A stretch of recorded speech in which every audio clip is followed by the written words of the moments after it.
हाँ जी, अज ਆਪਾਂ पंजाब जीके ਦੇ ਕੁਝ ਹੋਰ ਕੁਐਸਚਨ ਜਿਵੇਂ ਕਿ ਸਿਲੇਬਸ ਬਦਲ ਚੁੱਕਿਆ ਹੈ ਔਰ ਜਿਵੇਂ ਕਿ ਅਸੀਂ ਦੇਖਦੇ ਹਾਂ ਕਿ ਕੁਐਸਚਨ ਦਾ ਲੈਵਲ ਵੀ ਇੰਪਰੂਵ ਹੋ ਚੁੱਕਿਆ ਹੈ, ਉਸੇ ਤਰੀਕੇ ਦੇ ਕੁਐਸਚਨ ਆਪਾਂ ਅੱਜ ਡਿਸਕਸ ਕਰਨ ਲੱਗੇ ਹਾਂ। ਔਰ ਪਹਿਲਾ ਕੁਐਸਚਨ ਸਾਡੇ ਕੋਲ ਕਿਹੜਾ ਹੁੰਦਾ ਹੈ, ਨੇਮ ਦਾ ਪੀਰਸ ਹੂ ਐਸਕॉर्टेड ਗੁਰੂ ਗੋਬਿੰਦ ਸਿੰਘ ਫਰੋਮ ਮਾਛੀਵਾੜਾ ਐਜ਼ ਉੱਚ ਕਾ ਪੀਰ। ਠੀਕ ਹੈ, तो ਜਦੋਂ ਕਿ ਗੁਰੂ ਗੋਬਿੰਦ ਸਿੰਘ ਸਾਹਿਬ ਮਾਛੀਵਾੜੇ ਤੋਂ ਨਿਕਲੇ और जो आप देखते हैं कि चमकौर की लड़ाई तो बाद वो माछीवाड़े पुजे और माछीवाड़े तो उतों क्योंकि चारे पासे जसूस छड़े हुए सी मुगलों ने, तो उस वेले उतों निकलना बहुत मुश्किल सीगा। तो उस वेले गुरु साहब नूं उच्च का पीर लैके दो मुगल दो अफगान लोग सीगे जिहड़े कि उन्हां दा नाम की सीगा, ये क्वेश्चन साडे कोल आया।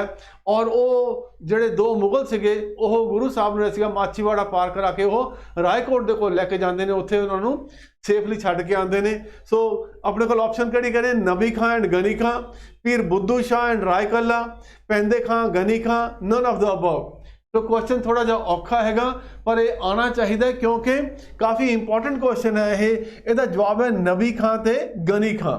नबी खां ते गनी खां ये दो मुगल सीगे जिन्हां ने कि गुरु साहब नूं अपने मोढियां दे उत्ते बिठा के पालकी दे विच बिठा के इन्हां नूं माछीवाड़े तो और चमकौर दे एरिया दे विचों कढ के बाहर लैके गए सीगे और उत्थे तकरीबन रायकोट दे जंगलां दे विच उन्हां नूं उत्थे पहुंचाया सीगा। तो ये भी सानू पता होना चाहिए फिर इत्थे कि ये पीर बुद्धू शाह कौन सीगे। पीर बुद्धू शाह बारे भी तुसी कहानी सुनी होनी है। पीर बुद्धू शाह ये होए ने गुरु हरगोबिंद साहब के टाइम के उत्ते होए ने। और गुरु हरगोबिंद साहब ने पैंदे खां नूं पालिया पोसिया और वड्डा भी कीता सीगा और उन्हां दी शादी कराई और इसे तरीके नाल उदों पीर पैंदे खां उन्हां दे कोल रहिंदे सीगे। पर बाद विच पैंदे खां दा जिहड़ा सीगा ओहदा जवाई ने गुरु साहब ने कोई गलत किया, उन्होंने जिहड़े तोहफे सीगे अपने कोल रख लेते और जदों पैंदे खां इस गल ते फड़िया गया और उन्हें भी इस गल लुकाई सी पैंदे खां ने कि उहदे जवाई ने जिहड़े सीगे बाबा गुरदित्ता जी नूं जिहड़े कोई घोड़े दित्ते सीगे होर चीज़ां दित्तियां सीगियां ओह उन्हें अपने जवाई नूं दे दित्तियां ने अगे किते। तो फिर गुरु साहब ने उस गल के उत्ते टोकिया और वह जाके फिर मुगलों के नाल मिल गया सीगा और मुगलों के नाल मिलन तो बाद जिहड़ा सीगा वो फिर गुरु साहब के नाल लड़ाई लड़न वास्ते भी आया और लड़ाई दे विच गुरु हरगोबिंद साहब की जिहड़ी सीगी सीधी लड़ाई पैंदे खां नाल होई और उस वेले आपां देखदे हां कि पैंदे खां मारिया गया पर गुरु साहब ने अपनी ढाल दे नाल उहदे मूँह के उत्ते आपां कहंदे कि उहदे साया कीता सीगा, उहनूं छां दित्ती सीगी। इस तरह की कहानी जी अपने साखी जी पैंदे खां दे नाल आउंदी है। गनी खां यही नाल ने जिहड़े कि नबी खां दे नाल सीगे। पीर बुद्धू शाह आपां देखदे हां कि यह गुरु गोबिंद सिंह साहब नूं जदों कि भंगानी का युद्ध होया सीगा उहदे पीर बुद्धू शाह ते उहदे पुत्र उन्होंने गुरु साहब का साथ दिता सीगा और उहदे पुत्र भी मारे गए सीगे। बाद विच मुगलों ने पीर बुद्धू शाह और उहदे परिवार नूं भी जिहड़ा सीगा खत्म कर दिता सीगा क्योंकि इन्हें गुरु साहब की मदद की सीगी। तो दैट इज़ पीर बुद्धू शाह। और रायकला ये रायपुर का जिहड़ा सीगा एक चंगा धनाट सीगा जिन्हों कि खबर मिलती है कि गुरु गोबिंद साहब वो चमकौर तो निकल के माछीवाड़ तो निकल के इस इलाके का हेरा इलाका है रायकोट दे पैंदा सीगा उत्थे पहुंचे ने। तो आप जाके गुरु साहब जिहड़ा सीगा उत्थे रिसीव करता है, उन्होंने खातर करता है और क्योंकि उस वेले गुरु साहब बिल्कुल इकल्ले सीगे उन्होंने मदद करता है। और उस वेले आपां देखते हैं कि गुरु साहब दे कोल एक बर्तन सीगा जिहड़ा कि वो फिर रायकला नूं पेश करते जिन्हों कि गंगा सागर भी कहा जाता है। सो इस तरीके नाल ये भी साखी जिहड़ी सीगी काफ़ी मशहूर साखी है। तो जवाब साडा जिहड़ा सीगा वो नबी खां ते गनी खां ये दो अफगान सीगे जिन्हों कि गुरु साहब ने पीर दा खिताब भी दिता सी। Tehsil Batala falls in which of the following district, ये तो सानू पता ही होना चाहिए, बहुत सौखा जिहा क्वेश्चन है। ये गुरदासपुर दे विच पैंदी है जी तहसील बटाला। और अगला क्वेश्चन साडे कोल हैगा dash assisted Mister Max Arthur Macauliffe in research and publication of 6 volume work title the Sikh religion. Sikh religion के उत्ते मैकॉले की एक किताब हैगी मैकॉलिफ की मैक्स आर्थर मैकॉलिफ की जिहड़ी कि 6 वॉल्यूम्स दे विच हैगी है। इस किताब की रिसर्च विच और पब्लिकेशन दे विच किहदे मदद की सीगी वो साडे कोलों जवाब पूछा गया इत्थे। तो इहदे विच आपां देखदे हां कि भाई कान सिंह नाभा, भाई कान सिंह नाभा नाभा के रहने वाले सीगे। ਭਾਵੇਂ ਇਹਨਾਂ ਨੇ ਕੋਈ ਫਾਰਮਲ ਪੜ੍ਹਾਈ ਨਹੀਂ ਹੋਈ, ਪਰ ਇਹਨਾਂ ਨੇ ਆਪ ਹੀ ਆਪਣੇ ਉਸਤਾਦਾਂ ਤੋਂ ਪਰਸ਼ੀਅਨ ਵੀ ਸਿੱਖੀ, ਇਹਨਾਂ ਨੇ ਗੁਰਮੁਖੀ ਵੀ ਸਿੱਖੀ। ਔਰ ਉਸ ਤੋਂ ਬਾਅਦ ਅਸੀਂ ਦੇਖਦੇ ਹਾਂ ਕਿ ਇਹਨਾਂ ਦੀ ਮੁਲਾਕਾਤ ਮਕੌਲੇ ਨਾਲ ਹੁੰਦੀ ਹੈ, ਮੁਖਾਲਿਫ ਨਾਲ ਹੁੰਦੀ ਹੈ। ਉਹ ਇਹਨਾਂ ਤੋਂ ਇੰਨਾ ਪ੍ਰਭਾਵਿਤ ਹੁੰਦਾ ਹੈ ਕਿ ਇਹਨਾਂ ਨੂੰ ਲੈ ਕੇ ਉਹ ਲੰਡਨ ਜਾਂਦਾ ਹੈ ਔਰ ਉੱਥੇ ਜਾ ਕੇ ਜਿਹੜਾ ਸੀਗਾ ਆਪਣਾ ਇਹ ਕਿਤਾਬ ਲਿਖਦਾ ਹੈ, ਦ ਸਿੱਖ ਰਿਲੀਜਨ। ਅਲਟੀਮੇਟਲੀ ਜਦੋਂ ਕਿਤਾਬ ਪਬਲਿਸ਼ ਹੁੰਦੀ ਹੈ, ਇਹਦਾ ਕਾਪੀਰਾਈਟ ਵੀ ਜਿਹੜਾ ਸੀਗਾ ਭਾਈ ਕਾਹਨ ਸਿੰਘ ਨਾਭਾ ਨੂੰ ਉਹ ਦਿੰਦਾ ਹੈ। ਸੋ ਇਸ ਤਰੀਕੇ ਦੀ ਜਿਹੜੀ ਸੀ ਆਪਾਂ ਤੁਹਾਨੂੰ ਹਿਸਟਰੀ ਦੇ ਵਿੱਚ ਆਉਂਦਾ ਹੈ। ਸੋ ਜਵਾਬ ਸਾਡਾ ਕੀ ਹੋਏਗਾ ਇੱਥੇ? ਭਾਈ ਕਾਹਨ ਸਿੰਘ ਨਾਭਾ। ਭਾਈ ਵੀਰ ਸਿੰਘ ਬਾਰੇ ਤਾਂ ਆਪਾਂ ਜਾਣਦੇ ਹੀ ਹਾਂ ਕਿ ਇਹ ਪੰਜਾਬੀ ਲਿਟਰੇਚਰ ਦੇ ਬਹੁਤੇ ਹੋਏ ਨੇ, ਜਿਹੜੇ ਕਿ ਬਹੁਤ ਆਪਾਂ ਕਹਿੰਦੇ ਬਾਬਾ ਬੁੱਢ ਹੋਏ ਨੇ। ਔਰ Sant Singh Sekhon he is a writer, Kirpa Sagar ਇਹ ਵੀ ਜਿਹੜੇ ਸੀਗੇ ਡਰਾਮੈਟਿਕ ਰਾਈਟਰ ਹੈਗੇ ਨੇ। ਸੋ ਇਸ ਤਰੀਕੇ ਨਾਲ ਆਪਾਂ ਦੇਖਦੇ ਕਿ ਜਿਹੜਾ ਜਵਾਬ ਸਾਡਾ ਬਣਦਾ that is Bhai Kahan Singh Nabha. Lord Wellesley sent an emissary in the court of Ranjit Singh in the year dash, his name was, okay ji. so that means ਸਾਡੇ ਕੋਲ ਆਪਸ਼ਨ ਕਿਹੜੀ ਬਣਦੀ ਹੈ? ਯੂਸਫ ਅਲੀ। ਸਨ 1800 ਦੇ ਵਿੱਚ ਮੀਰ ਯੂਸਫ ਅਲੀ ਨੂੰ ਲਾਰਡ ਵੈਲਸਲੇ ਭੇਜਦਾ ਹੈ ਪਤਾ ਕਰਨ ਵਾਸਤੇ ਕਿ ਰਣਜੀਤ ਸਿੰਘ ਦੇ ਦਿਮਾਗ ਦੇ ਵਿੱਚ ਕੀ ਚੱਲਦਾ ਪਿਆ। ਕਿਤੇ ਉਹ ਅਫਗਾਨਿਸਤਾਨ ਦੇ ਬਾਦਸ਼ਾਹ ਉਸ ਵੇਲੇ ਜਿਹੜਾ ਸ਼ਾਹ ਜ਼ਮਾਂ ਜਾਂ ਜਿਹੜਾ ਸੀਗਾ ਜ਼ਮਨ ਸ਼ਾਹ, ਜਿਹੜਾ ਕਿ ਅਫਗਾਨਿਸਤਾਨ ਦਾ ਬਾਦਸ਼ਾਹ ਸੀਗਾ, ਉਹ ਵੀ ਡਿਪੋਜ਼ ਹੋ ਚੁੱਕਿਆ ਸੀਗਾ। ਉੱਥੇ ਸ਼ਾਹ ਸ਼ੁਜਾ ਜਿਹੜਾ ਸੀਗਾ ਉਹ ਬਾਦਸ਼ਾਹ ਬਣ ਚੁੱਕਿਆ ਸੀਗਾ। ਤਾਂ ਕਿਤੇ ਮਿਲ ਕੇ ਇਹ ਕਿਤੇ ਇੱਥੇ ਹਿੰਦੁਸਤਾਨ ਦੇ ਉੱਤੇ ਅਟੈਕ ਨਾ ਕਰਨ, ਤਾਂ ਇਸ ਗੱਲ ਵਾਸਤੇ ਜਿਹੜਾ ਸੀਗਾ ਉਹਨਾਂ ਨੇ ਮੀਰ ਯੂਸਫ ਅਲੀ ਨੂੰ ਭੇਜਿਆ ਸੀਗਾ, ਦੈਟ ਇਜ਼ ਯੂਸਫ ਅਲੀ। ਅਗਲਾ ਕੁਐਸਚਨ ਹੈ ਸਾਡੇ ਕੋਲ ਇਹ ਨੰਬਰ ਆਫ ਰਾਮਸਰ ਸਾਈਟਸ। ਦੇਖੋ ਜੀ ਪੰਜਾਬ 'ਚ ਕਿੰਨੀਆਂ ਰਾਮਸਰ ਸਾਈਟਸ ਨੇ? ਰਾਮਸਰ ਸਾਈਟ ਕਿਹਦੇ ਬਾਰੇ ਹੈਗੀ ਹੈ ਇਹ? ਸੋ ਰਾਮਸਰ ਸਾਈਟਸ ਕਿਹਦੇ ਬਾਰੇ ਇਸ਼ੂ ਹੁੰਦਾ ਹੈ? It is about wetlands. Wetlands ਕੀ ਹੁੰਦੀਆਂ ਨੇ? ਜਿੱਥੇ ਪਾਣੀ ਤਾਂ ਹੁੰਦਾ ਪਰ ਪਾਣੀ ਸ਼ੈਲੋ ਹੁੰਦਾ, ਬਹੁਤਾ ਡੂੰਘਾ ਪਾਣੀ ਨਹੀਂ ਹੁੰਦਾ। ਸੋ ਉਸ ਚੀਜ਼ ਨੂੰ ਆਪਾਂ ਕੀ ਕਹਿ ਦਿੰਦੇ ਹਾਂ? ਵੈਟਲੈਂਡ ਕਹਿੰਦੇ ਹਾਂ। ਔਰ wetlands are the most proper place for flora and fauna of the country. ਸਭ ਤੋਂ ਜ਼ਿਆਦਾ ਜੇ ਆਪਾਂ ਦੇਖੀਏ ਕਿ ਫਲ ਬੂਟੇ ਔਰ ਆਪਾਂ ਪੰਛੀ ਜਾਨਵਰ ਜਿਹੜੇ ਸੀਗੇ ਉਹ ਕਿਹੜੇ ਐਟਮੋਸਫੇਅਰ ਦੇ ਵਿੱਚ ਪੈਦਾ ਹੁੰਦੇ ਨੇ, ਉੱਥੇ ਉਹਨਾਂ ਵਾਸਤੇ ਰਿਹਾਇਸ਼ ਦਾ ਕਿਹੜਾ ਸਭ ਤੋਂ ਵਧੀਆ ਮੌਕਾ ਹੈ? ਦੈਟ ਇਜ਼ ਵੈਟਲੈਂਡਸ ਨੂੰ ਕਿਹਾ, ਉਹਨਾਂ ਨੂੰ ਕੀ ਕਿਹਾ ਜਾਂਦਾ ਹੈ? ਉਹਨਾਂ ਨੂੰ ਵੈਟਲੈਂਡਸ ਕਿਹਾ ਜਾਂਦਾ ਹੈ।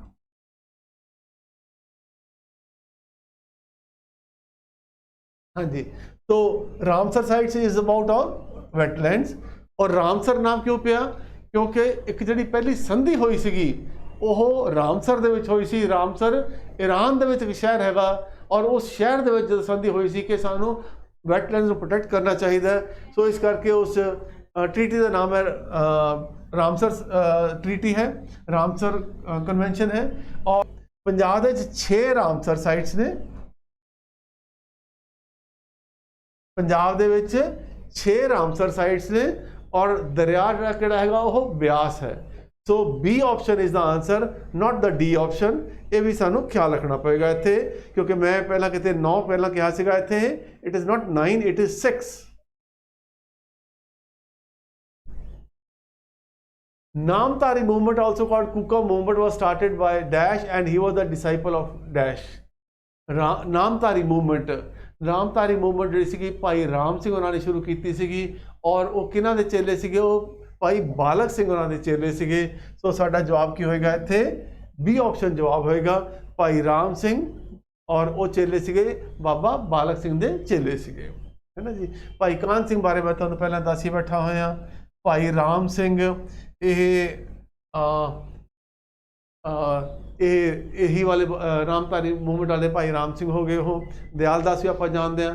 ਇਹਨਾਂ ਨੇ ਕਿਹੜੀ ਮੂਵਮੈਂਟ ਸ਼ੁਰੂ ਕੀਤੀ ਸੀਗੀ? ਤੁਸੀਂ ਆਪਣੀ ਆਪਸ਼ਨ ਦੇ ਜਵਾਬ ਦਿਓ, ਫਿਰ ਆਪਾਂ ਦੇਖਦੇ ਹਾਂ ਕਿ ਤੁਹਾਨੂੰ ਬਾਅਦ 'ਚ ਜਵਾਬ ਦੱਸਾਂਗੇ ਕਿ ਭਾਈ ਦਿਆਲ ਦਾਸ ਉਹਨਾਂ ਨੇ ਕਿਹੜੀ ਮੂਵਮੈਂਟ ਸ਼ੁਰੂ ਕੀਤੀ ਸੀਗੀ। ਸੋ ਅਗਲਾ ਕੁਐਸਚਨ ਦੇਖਦੇ ਹਾਂ ਸਾਡੇ ਕੋਲ ਕਿਹੜਾ ਹੁੰਦਾ।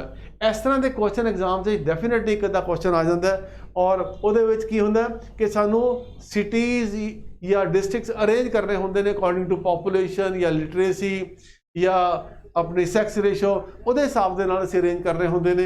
ਸੋ ਆਪਾਂ ਦੇਖਦੇ ਹਾਂ ਇਹਦੇ ਵਿੱਚ ਕੀ ਹੈਗਾ ਜੀ ਇਹ ਕਿ arrange the following districts of Punjab with respect to population in the increasing order. Increasing order ਦਾ ਕੁਐਸਚਨ ਵੀ ਆ ਸਕਦਾ ਹੈ, ਡਿਕਰੀਜ਼ਿੰਗ ਆਰਡਰ ਦਾ ਕੁਐਸਚਨ ਵੀ ਆ ਸਕਦਾ ਹੈ। ਸੋ ਇਹ ਚੀਜ਼ ਆਪਾਂ ਨੂੰ ਦੇਖਣੀ ਪਏਗੀ। ਇੱਥੇ ਕਿਹੜਾ ਹੈ? ਇਨਕਰੀਜ਼ਿੰਗ ਆਰਡਰ ਜਿਹੜਾ ਸੀਗਾ ਇਹਦੇ ਵਿੱਚ ਹੈਗਾ ਇਹ। ਔਰ ਆਪਾਂ ਨੂੰ ਫਿਰ ਇੱਥੇ ਪਤਾ ਹੋਣਾ ਚਾਹੀਦਾ ਕਿ ਕਿਹੜੇ ਕਿਹੜੇ ਜ਼ਿਲ੍ਹੇ ਦੀ ਕਿੰਨੀ ਕਿੰਨੀ ਪਾਪੂਲੇਸ਼ਨ ਹੈ तो इन्हां सारिਆਂ ਦੇ ਵਿੱਚ ਆਪਾਂ ਦੇਖੀਏ कि रूपनगर फरीदकोट मुक्तसर मानसा सब तो घट आबादी किहड़े दी है, वो पैंदी है साडे कोल फरीदकोट दी पैंदी है, फरीदकोट दी पैंदी है। और उस तो बाद आप देखते हैं कि दूजे नंबर के उत्ते आप देखते हैं कि 6,17,000 फरीदकोट की आबादी है। रूपनगर रोपड़ की आबादी 6,85,000 हैगी है।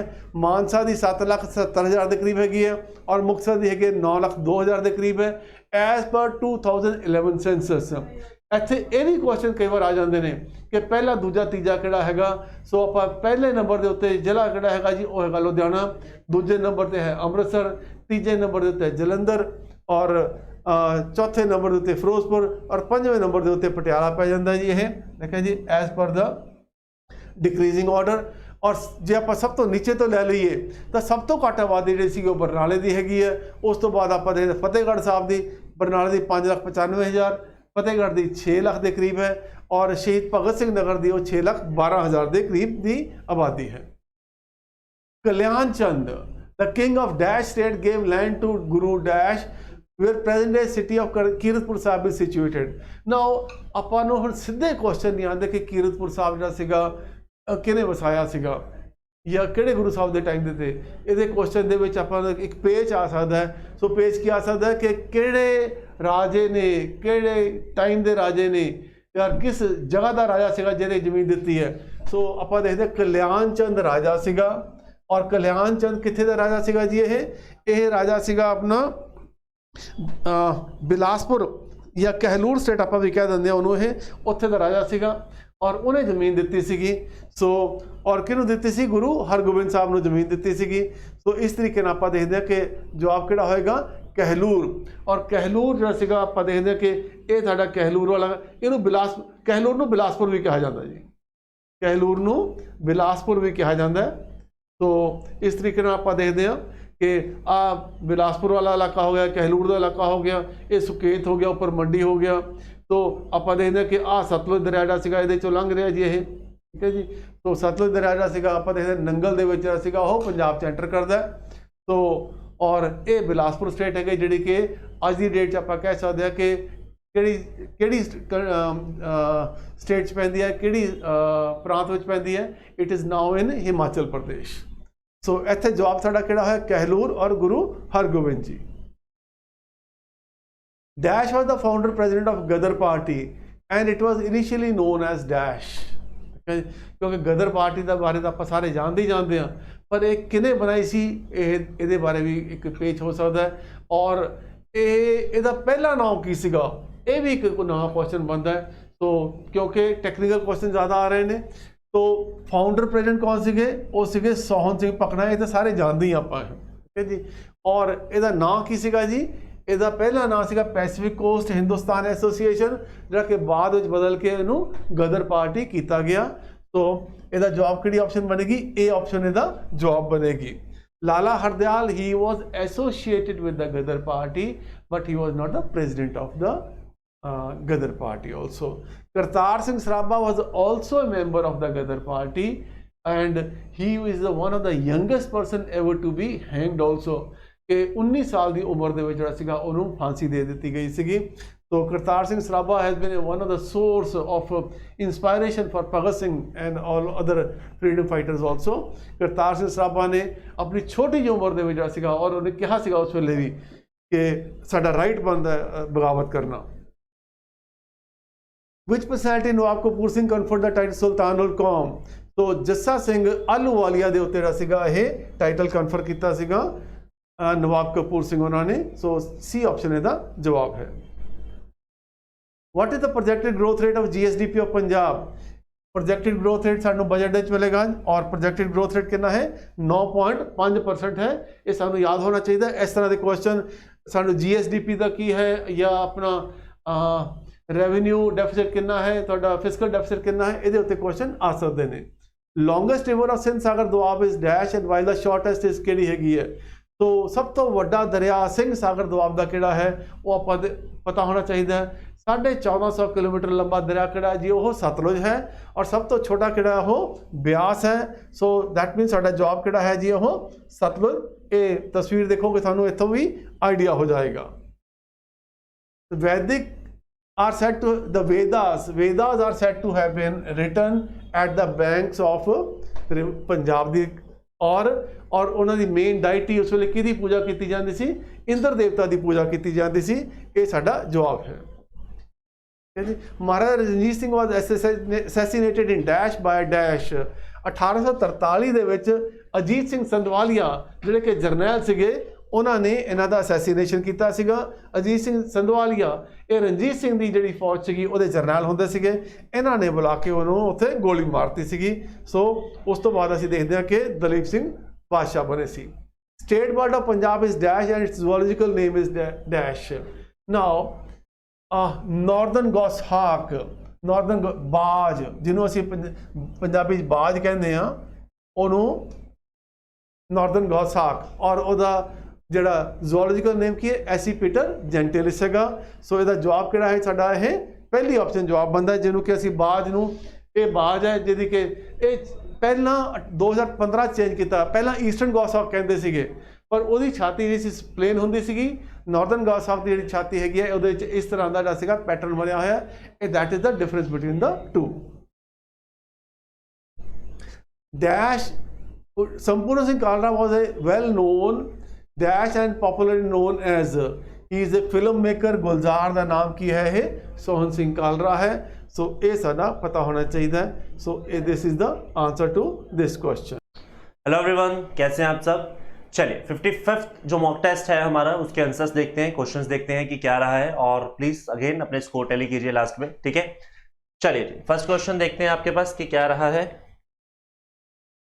चलिए, which of the following denotes the primary deficit, इनमें से आप में से कौन सा प्राइमरी डेफिसिट को फॉलो करता है? तो आंसर क्या हो जाएगा? Fiscal deficit minus interest payments, ठीक है।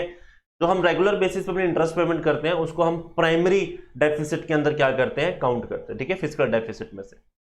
Which metal is most abundant in the earth crust, पूरे अर्थ क्रस्ट में आपको सबसे ज्यादा अबंडेंट आपको मेटल कौन सा मिलेगा? तो एल्यूमिनियम। क्लास मेटल पूछा गया, नॉन मेटल पूछा था तो ऑक्सीजन था। अगर आपसे पूछा था कि एलिमेंट कौन सा तो भी आंसर ऑक्सीजन होता। Endogenic forces are the forces which act dash on the earth, तो एंडोजेनिक का मतलब होता है जो इंटीरियर से लगती है, एक्सोजेनिक जो बाहर से लगती है, ठीक है।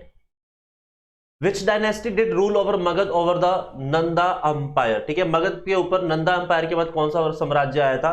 मौर्यन साम्राज्य, ठीक है। तो उसका सीक्वेंस याद रखो, सबसे पहले हरियांक वंश है, हरियांक वंश के बाद आपका शुंग वंश है, शुंग वंश के बाद आपका नंदा वंश है, नंद वंश के बाद आपका कौन सा है? मौर्यन वंश है। Who founded the theosophical society, तो थियोसफिकल सोसाइटी का निर्माण HP बेलावेट्स्की ने किया था, एक रशियन अमेरिकन विमेन है, ठीक है। कर्नल ऑलकॉट भी इसके मेंबर थे और इसका जब बेस इंडिया में शिफ्ट किया गया था तो इसमें आपको बाद में एनी बिसेंट इसकी प्रेसिडेंट बनती हुई दिखाई देंगी। आजीविका सेक्ट वाज फाउंडेड बाय, तो इसकी शुरुआत की थी मैखली गोसाला ने, ठीक है। जब बुद्धिज्म जैनिज्म था तो उसके साथ एक और सेक्ट आपको दिखता है वहां पे जो काम कर रहा है, जिसे क्या नाम दिया जाता है? आजीविका नाम दिया जाता है। Who among the following Pakistani citizen awarded with the Bharat Ratna by the government of India, इनमें से कौन से आपके सज्जन हैं जिन्हें पाकिस्तान से जिन्हें भारत रत्न मिला? तो खान अब्दुल गफार खान। दो ही ऐसे लोग हुए हैं आउटसाइड द इंडिया जिन्हें भारत रत्न दिया गया, वन इज अब्दुल गफार खान और दूसरे आपके Nelson Mandela. Which were the following amendment of the Constitution of Indian convert the Union Territory of Delhi into National Capital Region? तो National Capital Region आपका कब बना? 69th Amendment से ये बना था। Who is vested with the residual power in Indian Constitution? Residue होता है बची हुई पावर्स, मतलब वो पावर्स जिनके ऊपर आपको लगता है कि अभी कोई कहीं पर मेंशन नहीं है, तो रेजिड्यू पावर हमेशा किसके पास रहती है? आपकी पार्लियामेंट के पास रहती है। वो डिसाइड करेगी कि उसके ऊपर कौन काम करेगा, ठीक है। In the event of upper house rejecting the constitutional amendment bill passed by the lower house, वो कहता है कि अगर किसी भी केस में constitutional amendment के केस में अगर अपर हाउस यानी कि राज्यसभा लोकसभा के पास किए बिल को रिजेक्ट कर देती है तो क्या होगा? तो bill have to be dropped, bill उस समय पर ड्रॉप्ड हो जाता है। कॉन्स्टिट्यूशनल अमेंडमेंट बिल के अंदर दोनों हाउसेस से बिल पास होना जरूरी है, ठीक है। Which article under the fundamental rights is directly related to the exploitation of children? तो exploitation of children आपके पास कौन सा है? Article number 24, child labour act के तौर पे भी कहा जाता है, probation of employment of children in any work below the age 40, ठीक है। The president can declare national emergency on the basis of, अगर आपको राष्ट्रीय आपातकालीन स्थिति डिक्लेयर करनी है अंडर द आर्टिकल 352 तो कौन सी सिचुएशन होगी? तीनों हो सकती है, आर्म्ड रिबेलियन भी होगा, एक्सटर्नल एग्रेशन भी होगा और वॉर की सिचुएशन भी हो सकती है। In which part of the constitution of India we find the provisions related to citizenship? Citizenship आपके कौन से पार्ट में मेंशन है? पार्ट 2 में मेंशन है। Part 1 union and territory, part 2 आपका है citizenship, part 3 fundamental right, part 4 आपके पास कौन सा हो जाता है आपका डीपीएसपी। चलिए, which institution related to the world economic situation and prospect report? तो वर्ल्ड इकोनॉमिक सिचुएशन और प्रोस्पेक्ट रिपोर्ट आपको कौन देती है? यूनाइटेड नेशन देती है। Which state hosted the joint flood relief? जल राहत की आपको कहां पे हुई थी? असम के अंदर जो भी फ्लड्स आए थे उसके लिए था। Kapileshwar temple which is set to be included in ASI's protected monument, ठीक है, ASI's archaeological survey of India के प्रोटेक्शन में आएगा। ये कौन सी स्टेट में? Kapileshwar Mahadev, it is in Odisha, ठीक है। Which institution release the turning of the tap, how the world can end plastic pollution and create a circular economy? ये आपके उस रिपोर्ट किसने दी है? Turning of the tap, how the world can end plastic pollution, ठीक है। तो UNEP, United Nations environmental programs, ठीक है। Which city is the host of ligoism 23 the national logistical management seminar? तो नेशनल लॉजिस्टिकल सेमिनार आपके पास कहां हुआ? नई दिल्ली के अंदर हुआ है, ठीक है। Among the north east states topped by the index of foundation literacy and numeracy, तो ये आपके पास कौन सा है? मिजोरम का ये इंडेक्स सबसे ऊपर रहा है। India's first international arbitration and mediation centre was inaugurated on December 18 in which city? तो ये कब हुआ था? आपके हैदराबाद के अंदर सेटअप किया गया था। दूसरा आपके पास गिफ्ट के अंदर बनेगा, that is in Gujarat. Which institution release the world economic situation and prospect report? तो UN, क्वेश्चन रिपीटेड है। E-retrofitment which was seen in the news is associated with which field? तो E-retrofitment आपके पास इलेक्ट्रिक मोबिलिटी से related है कि आप electrical vehicles को कैसे भारत में और उतार सकते हो, ठीक है। E-retrofitment। Which institution launch the 100 days 100 पे कैंपेनिंग? तो ये आपके पास RBI ने लॉन्च किया है 100 days 100 पे का campaigning. Where is the great grandfather tree located? तो इट इज इन चाइल्ड। ये दुनिया का सबसे ओल्डेस्ट लिविंग ऑर्गेनिज्म कंसिडर किया गया। ये पेड़ तकरीबन 5,500 से लेकर 6,000 साल पुराना है, चाइल्ड में पाया गया है। Which city is the host of 5th edition of global Ayurveda festival? तो ये आपके पास कहां पे होगा? तिरुवनंतपुरम में। दिसंबर में होगा, ये अभी हुआ नहीं है, तो ये अभी होगा आगे चलकर, ठीक है। चलो, this is all we have from today's section. Stay connected for the next part. Thank you. Hello student, कैसे हैं आप लोग? उम्मीद करते हैं बहुत अच्छे होंगे। तो जैसे कि आपको पता है कि हर हफ्ते हम आपके लिए एक मॉक टेस्ट लेके आते हैं, तो उसके सॉल्यूशन हम यहाँ पे डिस्कस करेंगे। चलिए क्लास स्टार्ट करते हैं। तो सबसे पहले सारे के सारे एक एक करके सॉल्यूशन को और यहाँ पे देखेंगे कि किस टाइप के क्वेश्चन आपके पास हैं। तो सबसे पहले आपके पास यहाँ पे क्या बोला गया है? Each of the following question based on the following alphabetical series A to Z है। If the above alphabet is written into reverse order, सारे के सारे रिवर्स में लिख दिए जाएं, इसका मतलब है एक ही जगह पे Z आ जाए और Z की जगह पे A आ जाए, ठीक है। Into the reverse order which will be the 5th letter to the left, 5th letter to the left of 9th letter from the right, of 9th from the right, ठीक है। अगर बात करता हूँ, एक L है दूसरा R है, तो दोनों के बीच में जो निशान आएगा वो पॉजिटिव का निशान आएगा। तो पर यहाँ पे जो आखिरी में क्या था? R था, तो R लिया जाएगा। तो दोनों को अगर ऐड करते हो तो कितना आता है? 14R, ठीक है। अगर 14R है, अब 14R राइट साइड से आया है, अब यहाँ पे सारी की सारी वैल्यू को रिवर्स कर दिया गया था। एक बात याद रखें, इसे पहले लेफ्ट में कन्वर्ट कर लें, तो 27 में से कन्वर्ट करके क्या आएगा? 13, ठीक है। आपके पास 13 फ्रॉम द लेफ्ट। अब सारे के सारी अल्फाबेट क्या है यहाँ पे? एक से देखिए, रिटन इन रिवर्स ऑर्डर। अगर रिवर्स था तो अब यहाँ पे आपके पास 13 फ्रॉम द लेफ्ट M नहीं आएगा, क्या आएगा? N आएगा। सारा का सारा रिवर्स है, ठीक है, सारा का सारा रिवर्स है। तो आपके पास आंसर क्या बन जाएगा? B ऑप्शन यहाँ पे आंसर बन जाएगा। होपफुली बात आपको क्लियर है। चलिए नेक्स्ट की मैं बात करता हूँ। अगला क्वेश्चन क्या है? अगले क्वेश्चन में देखते हैं। अब सबसे पहले क्या बोला है? If the animal who can walk are called swimmer. Swimmer क्या है?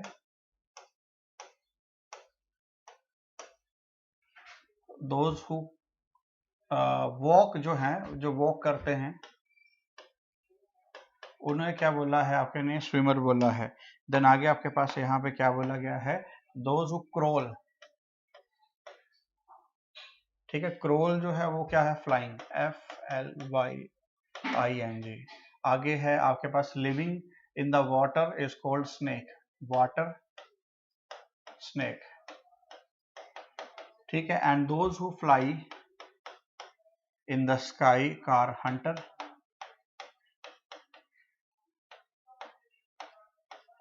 ये बोला गया है। Then the what is the lizard be called, lizard को क्या बोलते हैं, लिजर्ड क्या करती है, क्रोल करती है।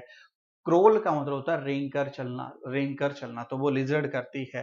तो क्रोलिंग का मतलब क्या था, फ्लाइंग, तो answer is C option, answer is C option. ठीक है, चलिए नेक्स्ट क्वेश्चन देखते हैं। अगला क्वेश्चन जो है फाइंड द मिसिंग सीरीज से है। तो मिसिंग सीरीज में देखते हैं 5, 7, 6 और 2 बीच में 34। तो यहाँ पे सबसे पहले क्या किया है, 5 का स्क्वायर आपके पास प्लस 7 का स्क्वायर, ठीक है, फिर है माइनस 6 का स्क्वायर और यहाँ पे आपके पास प्लस 2 का स्क्वायर। इसको सॉल्व करते हैं, 5 का स्क्वायर 25 और 7 का 49, ठीक है, माइनस में आपके पास 6 का 36 और 2 38, ठीक है, और मैं यहाँ से 9 और 5 कितने हो गए आपके पास 14, एक ऊपर चला गया 4 2 6 7 74, ठीक है। 74 की अगर मैं बात करता हूँ तो आपके पास 74 से 38 इसमें से माइनस कर लो, ठीक है। अगर बात यहाँ पे करते हैं, ठीक है, 6 का 36, 2 अच्छा 2 का 2 नहीं आएगा बेटा, यहाँ पे 4 आएगा, 2 का 2 नहीं आएगा, गलती हो गई, 2 का यहाँ पे आएगा 4, 2 का क्या आएगा 4 आएगा, तो यहाँ पे क्या बन गया 40। तो 40 सीधा तुम इसमें माइनस कर सकते हो, माइनस कर लोगे तो कितना आएगा, सीधा 34 आ जाएगा। तो 34 आपके पास यहाँ पे बना हुआ सेंटर लेटर। सिमिलरली अब अगला है आपके पास 9 का स्क्वायर,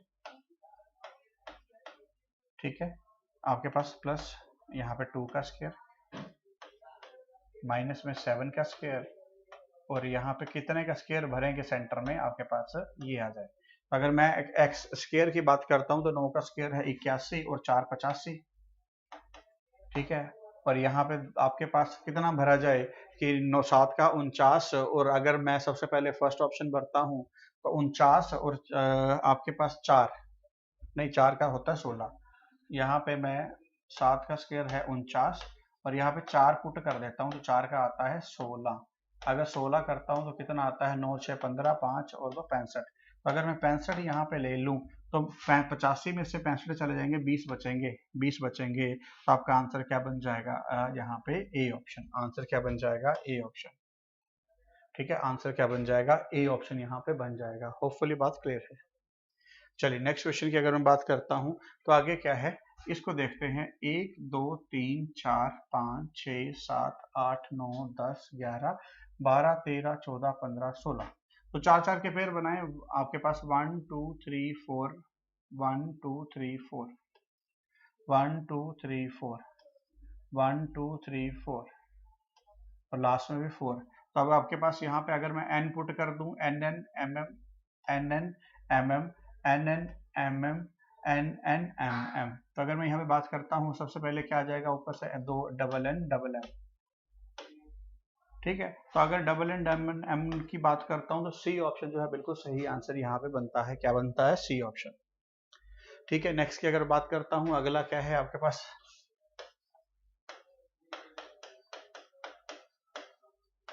रैशनल का कोड है RATNIOLA।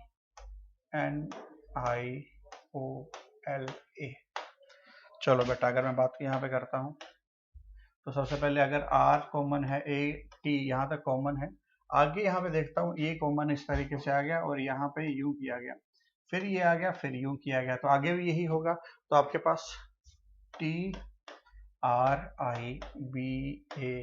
ट्राइबल। चलिए चेक करते हैं, तो पहले 3 तो कॉमन ही आएंगे, TRI, इतने में तो कोई दिक्कत नहीं आएगी। अब आगे पहला जो है तीसरा आ जाएगा, यहाँ पे अगर मैं बात करता हूँ तो तीसरा क्या है, L और फिर B और फिर A, ठीक है। तो TRILBA,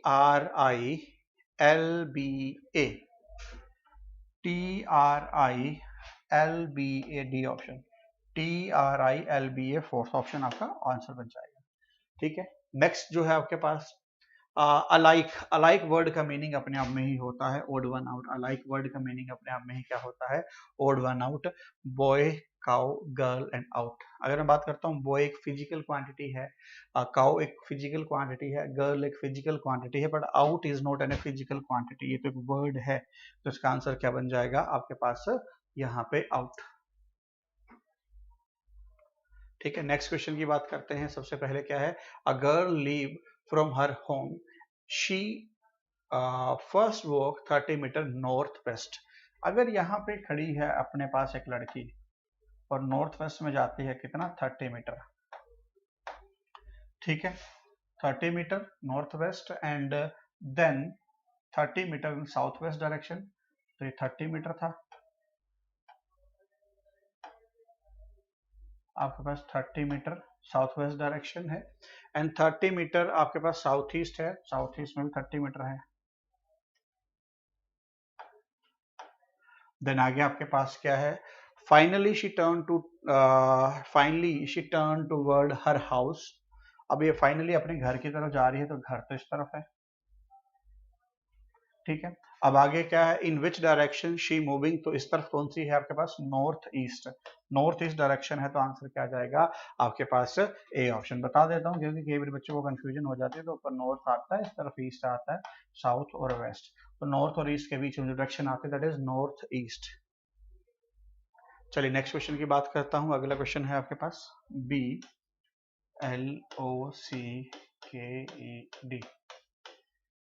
YOLXPVW।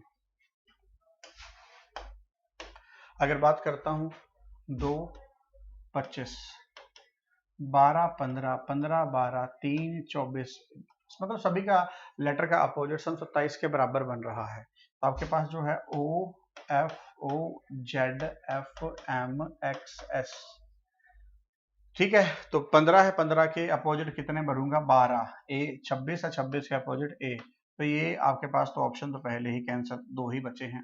अब आगे चेक करते हैं आप 19 और H, तो ये भी कैंसिल, सीधा ही सी ऑप्शन, ठीक है। तो इस तरीके से अगर आप कटिंग यहाँ पे लगा सकते हैं, ठीक है। नेक्स्ट क्वेश्चन की बात करता हूँ। अगले क्वेश्चन में क्या है, इन अ रो ऑफ 40 स्टूडेंट, एक रो है जिसमें कि 40 स्टूडेंट बैठे हैं, ठीक है, इन अ row of 40 student,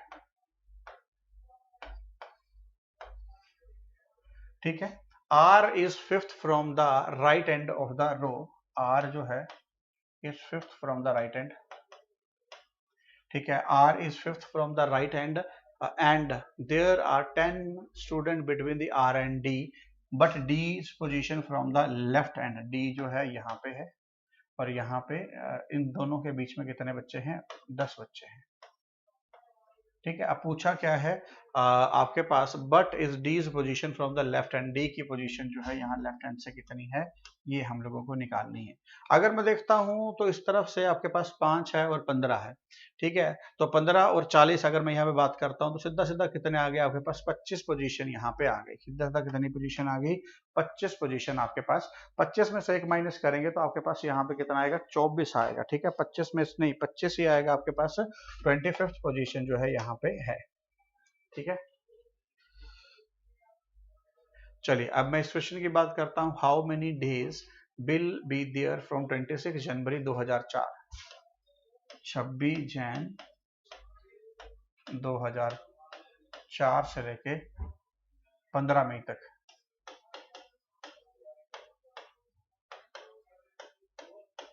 both the days are included, 15 भी और 26 भी। अगर 26 से लेके मैं बात करता हूं तो 26 और 5 31 और एक भी लेना पड़ेगा, तो जैन के कितने दिन आ जाएंगे आपके पास यहाँ पे 6, फेब के 2004 है तो 29, मार्च 31, अप्रैल 30, मई की कितनी तारीख दी जाना है, 15 तारीख तक, ठीक है। तो अगर 9 1 10 5 15 15 और 6 आपके पास 21 21 का आया 1 और यह यहाँ पे चला गया 2 2 और 2 4 4 3 7 7 3 10 10 और 1 11, मतलब 111 दिन आपके पास यहाँ पे है। कितने दिन है, 111 दिन आपके पास यहाँ पे है। चलिए नेक्स्ट क्वेश्चन की बात करते हैं। अगला क्वेश्चन में क्या है, study the diagram below and answer this question. I जो है इंडियन के लिए है, एस जो है साइंटिस्ट के लिए और पी जो है पॉलिटिशियन के लिए है। सबसे पहले आपके पास यहाँ पे मैं ऑप्शन यहाँ पे दिखा देता हूँ, आई थिंक डी ऑप्शन नीचे चली गई है, कोई दिक्कत नहीं। तो यहाँ पे क्या है आपके पास, the region which represent the Indian who are politician, Indian भी हो ठीक है, the region in which Indian who are politician but not scientist, but ये वाला नहीं चाहिए, ये सारा का सारा नहीं चाहिए, ये सारा नहीं चाहिए। तो इन दोनों का इंडियन पॉलिटिशियन बी आया, तो इसका आपके पास डी ऑप्शन बनेगा, जो कि शायद यहाँ दिख नहीं रहा है, तो बनेगा बी। ठीक है, कोई दिक्कत नहीं। चलिए नेक्स्ट क्वेश्चन की बात करते हैं, अगले क्वेश्चन में देखते हैं। अगले क्वेश्चन में क्या है, a means plus, b means minus, c means multiply, d means divide. ये उठाता नहीं है केबल सिस्टम, कोई दिक्कत नहीं। तो आपके पास d का मीनिंग यहाँ पे डिवाइड है। तो अब आपके पास यहाँ पे क्या है, सबसे पहले ब्रैकेट है, ब्रैकेट की अगर बात करता हूँ 8, c का मतलब आपके पास क्या है, मल्टीप्लाई 7, और c का मतलब मल्टीप्लाई है, और 7, और a का मतलब क्या है आपके पास एडिशन 5, और b का मतलब आपके पास यहाँ पे क्या है माइनस, और 6 का मतलब है d का डिवाइड। ठीक है, और यहाँ पे डिवाइड, और 3 b का मीनिंग क्या है, माइनस और 2। ठीक है, अब 8 7 56 आपके पास, इंटू में 7 5 12, और यहाँ पे अगर डिवाइड करते हैं तो माइनस के 2 आपके पास, और यहाँ पे आपके पास 1 डिवाइडेड बाय 1। ठीक है, तो पहले डिवाइड कर देंगे तो आपके पास बचेगा 1। तो 56 इंटू 12 कितने होते हैं, 672। 672 माइनस ऑफ 2 करेंगे तो 670 आपके पास आंसर आ जाएगा। 670 आपके पास आंसर आ जाएगा। ठीक है ना, 672 माइनस ऑफ 2 कर देंगे तो 670 जो है आपके पास आंसर आ जाएगा। होपफुली बात आपको यहाँ तक अच्छे से क्लियर है। ठीक है, तो चलिए, जुड़ने के लिए बहुत बहुत धन्यवाद, थैंक यू। हेलो स्टूडेंट, कैसे हैं आप लोग? उम्मीद करते हैं बहुत अच्छे होंगे। तो जैसे कि आपको पता है कि हर रोज आपके लिए कुछ ना कुछ नया लाया जाता है, तो आज फिर से मैं आशीष आपके सामने हाजिर हुआ हूं और इस मॉक टेस्ट को हम लोग यहाँ पे देखते हैं। तो ये रहा। सबसे पहले अगर फर्स्ट क्वेश्चन की बात करता हूँ कंप्यूटर में कि क्या है, विच of the following statement is true, इनमें से कौन सी स्टेटमेंट जो है वो ट्रू है। सबसे पहले है a file can contain another file just like a folder can folder and another folder, मतलब फोल्डर के अंदर फोल्डर, है ना। तो अगला क्या है, zip file can contain both PDF and doc file. हाँ ठीक है जी, बिल्कुल सही है। अब folder can not compress, folder compress नहीं होता, गलत है भैया, हो जाता है। अब folder can not have zip and PDF files, तो ये तो गलत बोल रहा है, ये भी गलत है, ये आपके पास ये भी गलत है, ये आपके पास सही था, बी ऑप्शन जो था। ठीक है, अब file can contain another file just like a folder can contain another folder. ठीक है, ऐसा नहीं होता है, फोल्डर फाइल के अंदर फाइल आ जाती है, फाइल के अंदर सॉरी फोल्डर के अंदर फाइल भी आ जाती है, और फोल्डर के अंदर फोल्डर भी आ जाता है। ठीक है, तो इसका आंसर क्या बनेगा, बी ऑप्शन आपके पास बनेगा। ठीक है, चलिए नेक्स्ट की बात करते हैं। अगला क्वेश्चन क्या है, अगले क्वेश्चन में देखते हैं। It is the type of system software kernel that sit between the computer hardware and end user. It is installed first on a computer to allow devices and applications to be identified and therefore functional. What is the name of this computer component? इस computer component को हम लोग किस नाम से यहाँ पे जानते हैं? इस कंप्यूटर कंपोनेंट को हम लोग किस नाम से यहाँ पे जानते हैं? तो फर्मवेयर बोलते हैं, ट्रांसलेटर बोलते हैं, ऑपरेटिंग सिस्टम बोलते हैं, सिस्टम यूटिलिटी बोलते हैं। तो कर्नल जब भी वर्ड आएगा तो वो ऑपरेटिंग सिस्टम में यूज होता है, पर्टिकुलरली यूनिक्स में हम लोगों ने यूज किया था कर्नल जो था, फिर बाद में हम लोग नॉर्मल ऑपरेटिंग सिस्टम में भी इसको यूज करने लगे। तो इसका आंसर क्या बनेगा, ऑपरेटिंग सिस्टम। जो पर्टिकुलर टर्म है ये ऑपरेटिंग सिस्टम में आपके पास यूज होती है। So answer is C option. ठीक है, नेक्स्ट की अगर बात करता हूँ, junk email is also called. Junk का मतलब क्या है, स्पैम है, स्पूफ है, स्निफर है, या फिर स्पूल है। अगर मैं बात करता हूँ वैसे यहाँ पे आंसर जो बनेगा वो बनेगा स्पैम। स्पैम जो होता है जंक, जंक का मतलब होता है अनवांटेड, अनवांटेड। ठीक है, दोनों के दोनों एक ही बात को रिप्रेजेंट करते हैं। स्पूफ, आपके पास स्पूफ क्या होता है, पीछा करना, किसी के बैक साइड से उसकी निगरानी करना, तो ये तो नहीं होगा। ठीक है, स्निफर स्क्रिप्ट ये भी नहीं होगा, स्पूल भी नहीं होगा। तो इसका आंसर क्या बनेगा आपके पास, स्पैम यहाँ पे बनता है। चलिए नेक्स्ट क्वेश्चन की बात करते हैं। How the data are organize in spreadsheet. Spreadsheet की अगर मैं बात करता हूँ तो सारा का सारा डेटा जो है आपके पास रोज और कॉलम में यहाँ पे क्या किया जाता है, रखा जाता है। तो इसका आंसर क्या बनेगा, रोज एंड कॉलम। क्या बनेगा, C option, rows and column इसका आंसर बनेगा। ठीक है, चलिए नेक्स्ट की बात करते हैं। अगला क्या है आपके पास, you insert value in word art by clicking the insert word art button on. अब देखो वर्ड आर्ट जो होता है वो आपके पास हर जगह मिलता है, वो पावर पॉइंट में भी मिलेगा, ठीक है, एमएस वर्ड पे मिलेगा। जब इस पर क्लिक करते हो तो स्टैंडर्ड टूल आता है फॉर फ्रंट टूल, देखो यहाँ पे वर्ड लिखा है फ्रंट टूल, ऐसा कोई टूल होता ही नहीं है, पहले काट दो। पिक्चर टूल, ठीक है, ये स्टैंडर्ड टूल नहीं होता। इसमें आंसर क्या बनेगा, ड्राइंग टूल में। अगर ड्राइंग टूल पे सबसे पहले यहाँ पे आएगा ऊपर ड्राइंग टूल आएगा, और इसके अंदर आएगा आपके पास फॉर्मेटिंग टूल। फॉर्मेटिंग वहां पे लिखा होगा, तो फॉर्मेटिंग में जाके आप लोग क्या करेंगे, इसका यूज करेंगे। तो फॉर्मेटिंग में जाके आप कोई भी वर्ड आर्ट का यूज यहाँ पे कर सकते हैं। तो कई बार ड्राइंग टूल आ जाता है, कई बार फॉर्मेटिंग आ जाता है, तो थोड़ा सा याद रखेंगे आप, ठीक है। चलिए नेक्स्ट की बात करते हैं। अगला क्या है, Microsoft office is an example of. Microsoft office जो है वो आपके पास एक तरीके का सॉफ्टवेयर होता है जिसके अंदर पर्टिकुलर क्या आते हैं, सॉफ्टवेयर होते हैं। एमएस ऑफिस की अगर मैं बात करता हूँ, माइक्रोसॉफ्ट ऑफिस पूछा है ना, तो इसके अंदर क्या आता है, एमएस वर्ड आता है, पावर पॉइंट आता है, ठीक है, आपके पास एक्सेल आता है, एक्सेस, ठीक है, आउटलुक, पब्लिकेशन हाउस आता है, ग्रोव आता है, एंड मैनी मोर थिंग्स आती हैं। तो ये किस तरीके से काम करता है, क्लोज सरफेस, तो क्लोज तो हो ही नहीं सकता। ओपन सरफेस सॉफ्टवेयर ना, हॉरिजॉन्टल मार्केट सॉफ्टवेयर या वर्टिकल, वर्टिकल जो होता है एक तरफ में होता है, तो हॉरिजॉन्टल मार्केट जो है वो सभी को कवर करती है, हॉरिजॉन्टल मार्केट जो है वो सभी को यहाँ पे कवर करती है। तो इसका आंसर क्या बनेगा आपके पास, horizontal market software. Open source का मतलब होता है जिसके लिए पैसे ना देने पड़े, भाई पैसे तो लगते हैं ना, क्लोज तो है ही नहीं। और आपके पास वर्टिकुलर एक सीध में नहीं होता, ये सभी को बराबर लेके चलता है। तो आंसर क्या बनेगा आपके पास, C option, horizontal market software. चलिए नेक्स्ट देखते हैं, dash are attempt by individual to obtain the confidential information by from you and falsifying the identity, phishing, computer virus, phishing scam या फिर स्पाईवेयर। अगर मैं बात करता हूं तो इसको पर्टिकुलरली क्या बोला जाता है, आपके पास कॉन्फिडेंशियल इंफॉर्मेशन को फिशिंग।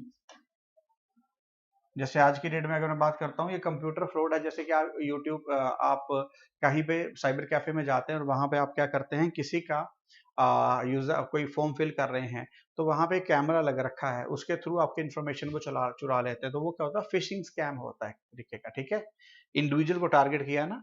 नेक्स्ट है आपके पास, in MS PowerPoint presentation slide show can be started from. बोला कि स्लाइड शो जो है वो कहाँ से स्टार्ट होता है, उसका शॉर्टकट भी कई बार पूछ लेता है, उसका शॉर्टकट होता है F5। F5 दबाने से उसका स्टार्ट हो जाता है। तो बिगिनिंग पहली स्लाइड से, या फिर करंट जो जहां चल रही है, या फिर both A and B correct, या फिर नन ऑफ दिस। तो इसका आंसर रहेगा आपके पास सी ऑप्शन, दोनों से ही होता है। ये बिगिनिंग से भी हो जाता है, ये बिगिनिंग से भी हो जाएगा, और आपके पास ये कहां से होगा, पहले से भी हो जाएगा, और जो जहां पे आप हैं वहां से भी ये काम करना स्टार्ट कर देगा। तो आंसर इज सी ऑप्शन, ठीक है। चलिए नेक्स्ट क्वेश्चन की अगर मैं बात करता हूं, विच of the following group consist of only input devices, इनमें से कौन सा ऐसा है जो केवल इनपुट डिवाइसेस को लेकर चलता है। Mouse, keyboard, monitor, monitor output है, ठीक है, प्रिंटर आउटपुट है, प्लॉटर आउटपुट है, माउस, कीबोर्ड एंड स्कैनर। तो ये सारे के सारे क्या हैं, इनपुट डिवाइसेस हैं। तो डी ऑप्शन यहाँ पे आंसर जो है बन जाएगा। तो होपफुली यहाँ तक सारे के सारे क्वेश्चन आप लोगों को अच्छे से समझ में आए होंगे। जुड़ने के लिए बहुत बहुत धन्यवाद, थैंक यू। हेलो दोस्तों, स्वागत है आप सबका ज्ञानम के ऑनलाइन लर्निंग प्लेटफॉर्म पर। और आज के सेशन में हम डिस्कस करने वाले हैं आपके वीकली मॉक टेस्ट का क्वांट के पार्ट का सॉल्यूशन। चलिए स्टार्ट करते हैं हम हमारे फर्स्ट क्वेश्चन के साथ। फर्स्ट क्वेश्चन क्या बोला गया है, the greatest possible length which can be use to measure exactly the length 7 metre, 3 metre 85 centimetre and 12 metre 95 centimetre. देखो जब भी अगर ऐसा क्वेश्चन हो आपके सामने, देखो सबसे पहले तो क्या करो, इनका यूनिट सेम कर लो। मैं क्या करता हूं, सबको सेंटीमीटर में कन्वर्ट कर लेता हूं। और 1 मीटर में कितने सेंटीमीटर होते हैं, 100 सेंटीमीटर होते हैं। तो ये कितना बना, 700 बना। ये आपका क्या बनेगा, 385 बनेगा। और ये आपका क्या बनेगा, 1295 बनेगा। ठीक है, 1295। अब हमें क्या करना है, हमें इन सब का एलसीएम लेना है। जो इन सब का एलसीएम होगा, जो, और एलसीएम क्या होता है आपका, सॉरी एचसीएफ। एचसीएफ क्या होता है, हाईएस्ट कॉमन फैक्टर, और एलसीएम क्या होता है, लोएस्ट कॉमन मल्टीपल। यहां हम क्या लेंगे, इन तीनों वैल्यूज का एचसीएफ लेंगे।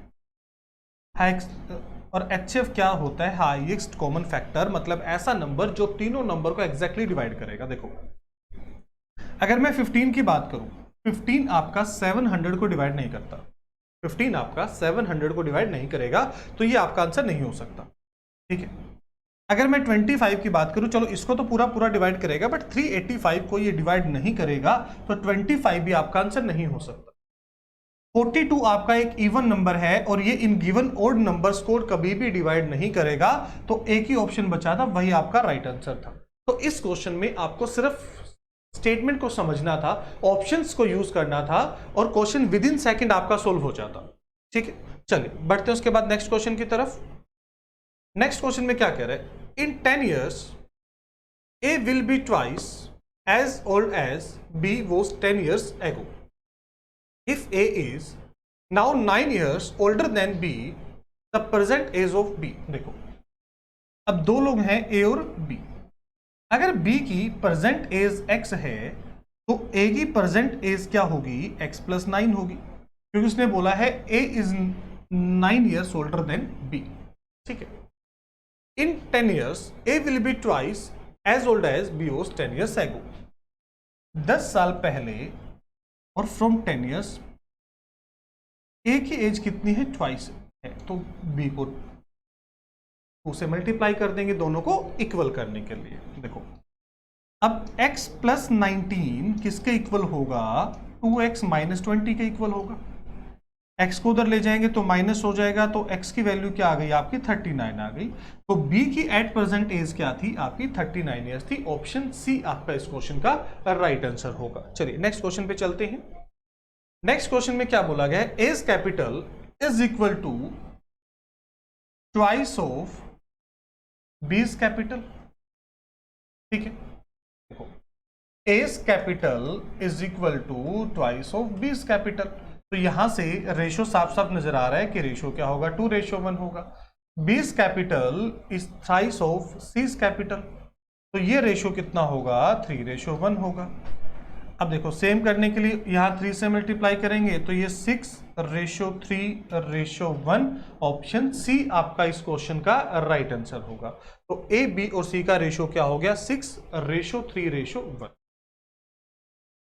देखिए इस क्वेश्चन में क्या बोला गया है, Pankaj went to the post office at the speed of 60 km/h while returning for his home he covered half of the distance at the speed of 10 km/h, but suddenly he realized that was getting late, so he increased the speed and reached home by covering rest half of the distance at 30 km/h, the average speed of the Pankaj in the whole journey। देखो इस question को आप दो तरह से कर सकते हो, या तो क्या करो पूरे क्वेश्चन को आप, जो एवरेज स्पीड का स्टैंडर्ड फॉर्मूला क्या होता है, total distance divide by total time. Average speed का जो आपका फॉर्मूला होता है वो क्या होता है, total distance divide by total time, आप वो यूज कर लो। अगर हम ये कहें कि जो टोटल डिस्टेंस था उसके घर से पोस्ट ऑफिस तक वो कितना था, 2x था, तो देखो टोटल डिस्टेंस कितना हो जाएगा, 2x आते हुए लगा और 2x उसको जाते हुए लगा था, तो टोटल कितना हो गया, 4x हो गया। Total distance divide by total time, तो ये जो 2x डिस्टेंस था ये उसने 60 की स्पीड से कवर किया, ये टाइम हो गया, डिवाइड बाय x + 10 + x / 30, तो total distance divide by total time हमने यहां यूज किया। देखो x ऊपर से कॉमन ले लो तो ऊपर हमारा क्या हो जाएगा, 4 × x हो जाएगा, x × 4, और अगर आप नीचे से x कॉमन लेते हो तो एलसीएम क्या होगा, 10 और 60 का एलसीएम क्या होगा, 60 ही होगा। तो ये आपका क्या बचेगा, 2, ये हो जाएगा 6, और यहाँ आप इसको 2 पे करोगे तो ये भी कितना बन जाएगा आपका, 2 बन जाएगा। ठीक है, x से x कैंसिल, तो 4 × 60 डिवाइड बाय 10, 0 से 0 कैंसिल, 4 × 6 तो 24 आपकी क्या रही होगी, एवरेज स्पीड रही होगी। तो ऑप्शन बी इस क्वेश्चन का आपका राइट आंसर होगा, option B. I hope clear होगा ये। चलिए नेक्स्ट क्वेश्चन की तरफ चलते हैं। क्या कह रहे हैं, if books bought at the price of 200 to 350 are sold at the price ranging from 300 to 425, what is the greatest possible gain that might be made in the selling of 8 books? कि 8 book को cell करने में उसको maximum कितना profit हो सकता है। देखो उसका जो सीपी है वो 200 रुपए से स्टार्ट होता है, तो हम कह सकते हैं कि उसको मैक्सिमम प्रॉफिट कब होगा, जब वो मिनिमम प्राइस पे खरीदे और मैक्सिमम प्राइस पे सेल करे। तो 200 की खरीद कर 425 में सेल करेगा, मतलब 225 225 रुपए का प्रॉफिट इंटू 8, और इसको मल्टीप्लाई करो तो कितना बना, 1800 बना। 1800 बना, तो ऑप्शन डी इस क्वेश्चन का राइट आंसर होगा, नन ऑफ दिस। चलिए next question. By selling 100 bananas a fruit seller gain the selling price of 20 bananas. उसने क्या बोला है, प्रॉफिट हुआ है कब, जब उसने 100 सेल किए। तो 100 of SP minus CP of 100 इसके इक्वल है एसपी ऑफ 20 के इक्वल है। एसपी को एक साइड कर लो, ठीक है। तो यहां से देखो SP of 80 is equal to CP of 100 आ जाएगा आपका।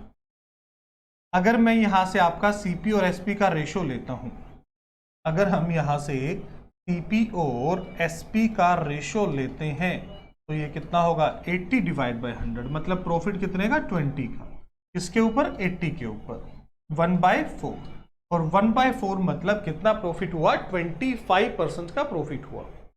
चलिए next question. A can do a job in 25 days, be in 20 days. देखो 20 और 25 का एलसीएम लेंगे तो 100 होगा, और 100 होगा तो ए की एफिशिएंसी कितनी होगी, 4, और बी की एफिशिएंसी कितनी होगी, 5 होगी। ए की एफिशिएंसी 4 और बी की एफिशिएंसी क्या होगी, 5 होगी। ए ने काम शुरू किया 4 की एफिशिएंसी से 10 डेज तक, तो 40 वर्क तो उसने कर दिया। रिमेनिंग वर्क कितना होगा, 60 डिवाइड बाय 9, तो 20/3। 20/3 का मतलब है 6/2/3। तो 10 काम पहले हुए थे, 6/2/3 बाद में, तो 16/2/3 10 डेज में ये वर्क कंप्लीट होगा। ऑप्शन डी इस क्वेश्चन का आपका राइट आंसर होगा। चलिए next question. A train 250 metre long running with a speed of 50 kilometre per hour pass an electrical pole. देखो अगर कोई भी ट्रेन किसी इलेक्ट्रिकल पोल को क्रॉस करती है तो कितना डिस्टेंस ट्रेवल करती है, खुद की लेंथ, और डिस्टेंस किसके इक्वल होता है, स्पीड इनटू टाइम। 250 से 250 कैंसिल, तो x की वैल्यू क्या होगी, 18 होगी। x हमने क्या लिया था, या टाइम लिया था। आई होप क्लियर होगा ये क्वेश्चन भी आप लोगों को। चलिए if the area of the two squares is 225 and 256, 225 15 का स्क्वायर है और 256 16 का स्क्वायर है, मतलब इस दोनों स्क्वायर्स की जो साइड का रेशो है वो रेशो क्या है आपका, वो रेशो आपका 15:16 है, ठीक है। देन रेशो ऑफ पेरीमीटर, जो साइड का रेशो वही पेरीमीटर का रेशो, तो 15:16 आपका राइट आंसर होगा। चलिए next question. If the length breadth and height of a rectangular parallel pipe are in the ratio 6:4 and if the total surface area is this, then the length, breadth and the height of the parallel। देखो वो किस ratio में है, 6, 5 और 4 के ratio में है। तो सबसे पहले तो ऑप्शन पे नजर मार लो, कौन सा ऑप्शन ऐसा है। देखो एक ही ऑप्शन मिल गया, ऑप्शन डी, क्योंकि इन तीनों में ये आपका रेशो फॉलो ही नहीं होगा इस क्वेश्चन में, इससे ज्यादा कुछ करना ही नहीं था, ठीक है। ऐसे क्वेश्चनों में जरूर एक बार ऑप्शन पे नजर मारो। अगर आपने ऑप्शन अच्छे से चेक कर ली तो विद इन सेकंड आपका क्वेश्चन सोल्व हो गया। देखो बिना pen paper, the ratio in which 1/3 of 9.30 point को रिमूव किया डिवाइड बाय 100, और इसका रेशो किसके साथ पूछा गया है, 0.6 मतलब 6/10, और ये कितना हो जाएगा 155 डिवाइड बाय 100। इस 0 से 0 कैंसिल, 3 से डिवाइड करेंगे, 310, 155 इसको 2 पे और ये 3 पे, तो ये कितना हो जाएगा 10:3। ऑप्शन बी आपका राइट आंसर होगा, 10:3। चलिए next question. A bag contains 3 red 5 yellow and 4 green balls. 3 balls are drawn randomly. What is the probability that balls drawn contains no yellow ball, मतलब कोई भी येलो बॉल उसको नहीं चाहिए, तो या तो रेड होगी या ग्रीन होगी, तो 7C3, क्योंकि 7 में से कोई भी 3 गेंदें, और टोटल कितनी है आपके पास 12C3, तो ये हो जाएगा 7 × 6 × 5, 12 × 11 × 10, इससे डिवाइड करेंगे 2 पे करेगा, 5 से इसको डिवाइड करेंगे 2 पे करेगा, 7/44, ऑप्शन ए आपका इस क्वेश्चन का राइट आंसर होगा। चलिए next question. At R% per annum a sum doubles after 20 years। देखो डबल हो रहा है, डबल होने का मतलब है कि जो सिंपल इंटरेस्ट है वो 10% है, और सिंपल इंटरेस्ट किसके इक्वल होता है, R × T। T कितना था आपके पास, 20 था, T हमारा कितना है यहाँ पे 20 है, तो R की वैल्यू क्या होगी 5% होगी, क्योंकि 20 इसको 5 पे डिवाइड करेगा, तो ऑप्शन बी आपका राइट आंसर होगा। बस इस चीज को याद रखो कि जो आपका सिंपल इंटरेस्ट होता है वो क्या होता है, R × T% ऑफ P होता है। चलिए ये आपका लास्ट क्वेश्चन था। आई होप ये सभी क्वेश्चन क्लियर होंगे। अगर किसी बच्चे का भी कोई डाउट होता है तो आप अपना डाउट कमेंट बॉक्स में बता सकते हैं, जो भी आपका डाउट होगा हम उसको क्लियर करेंगे। चलिए मिलते हैं नेक्स्ट सेशन में, तब तक के लिए take care, thank you so much. Hello everybody, welcome to this session by Gyanam. I am Piyush Sardana, your buddy English language teacher. So guys, आज हम mock number 55 पे हैं and we are to the English section of it. Let us see what we have in store for this mock now. सबसे पहले तो आपके पास एक comprehension आता है, foot racing पे है। एक पॉपुलर एक्टिविटी है यूएस में, सिर्फ कॉम्पिटिटिव स्पोर्ट नहीं ली जाती है पर एक way to exercise, enjoy the camaraderie of like minded people and to donate money to a good cause. हालांकि जो सीरियस रनर्स हैं वो मंथ स्पेंड करते हैं ट्रेन करने के लिए ताकि वो कंपीट कर सकें, बाकी के तो सिर्फ ट्रेन ही नहीं करते हैं। जो नहीं कंपीट कर रहे होते हैं वो तो अपना प्रीवियस टाइम बीट करने के लिए और एंजॉय करने के लिए करते हैं, फन और एक्सरसाइज के लिए। हर एज के लोग आते हैं, 1 साल से कम के भी जिनको स्ट्रॉलर्स में पुश करना पड़ता है वो भी आते हैं, और वो भी जो अपने 80s में हो वो इस स्पोर्ट में एंटर करते हैं। रेसेस जो है वो सिटी स्ट्रीट से होकर जाती है, कैंपसेस से होकर जाती है, पार्क से, सब अर्बन एरिया से होकर जाती है और 5 से 10 किलोमीटर लंबी होती है। लार्जेस्ट फुट रेस वर्ल्ड में 12 किलोमीटर की थी, Bay to Breakers race, San Francisco में एवरी स्प्रिंग में होती है। ये रेस शुरू होती है ईस्ट साइड से और एंड होती है वेस्ट साइड पैसिफिक ओशन के। 80,000 या ज्यादा लोग पार्टिसिपेट करते हैं, होकर जाते हैं स्ट्रीट्स और हिल्स में से। स्टार्टिंग में तो सीरियस रनर्स आते हैं जो कंपीट करते हैं जीतने के लिए, और अपना जो वो रेस है वो 34 मिनट में भी कंप्लीट कर लेते हैं। उनके पीछे थाउजेंड्स वो आते हैं जो सेवरल आवर्स लेते हैं फिनिश करने के लिए। उनके पीछे तो रेस लग रही होती है जहां पे बैक में कॉस्ट्यूम्स में आते हैं, फन के लिए आते हैं वो। एक दिन तो एक ग्रुप था जो ड्रेस करके आया था एल्विस प्रेस्ले की तरह, और एक लॉन्ग ब्राइडल ग्राउंड वगैरह पहन के उन्होंने शादी भी करी थी। सो पॉइंट क्या है यहां पर, main purpose of the passage is to make fun, no. Give reasons for the popularity of, नहीं। Describe a popular activity, yes. Encourage people to exercise, no. Popular activity के बारे में सारा कुछ बता दिया उसने, डिस्क्राइब कर दिया। कैमरेडरी का मतलब होता है वो क्या ना, enjoy the camaraderie of like minded people, तो कंपेनियनशिप यानी उनका साथ एंजॉय करने के लिए आए थे वो। कौन सा इंप्लाई नहीं किया गया, foot races appeal to variety of people, ये तो बिल्कुल सही है। उसने नॉट पूछा है। Running is a good way to strengthen the heart, ये बताया तो नहीं गया है। कंपीट कर सकते हैं, हाँ जी लिखा था कंपीट। एज एंड प्रोफेशन का वो इशू नहीं है, तो जी आपका बी आंसर हो जाएगा, बिकॉज उसने बोला था not implied by the author. Not का एग्जाम्पल तो यही है। As used in the passage, the word strollers refers to, strollers का मतलब क्या होता है, जिसमें वो बच्चे होते हैं ना, cribs, wagons, carriages, wheelchairs, तो commercial purpose के ज्यादा काम आती हैं। Which of the following is not the reason why people enter foot races? Exercise करने के लिए आते हैं, हाँ जी आते हैं। वो नॉट पूछ रहा है। इंजॉय के लिए आते हैं, हाँ जी। कंपल्शन के तौर पे तो नहीं आते, चैरिटी के लिए भी आते हैं। Answer C. आपको बताना है मीनिंग ऑपोजिट में। Due to his excessive craftiness, ये बोल्ड है। He achieved success but lost friends, excessive craftiness की वजह से वो सक्सेस तो अचीव कर गया लेकिन फ्रेंड्स लूज हो गए उसके। Simplicity, sincerity, straightforwardness, innocence. Craftiness का मतलब तो आप जानते हैं बनावटी, उसका ऑपोजिट हो जाएगा सिंप्लिसिटी।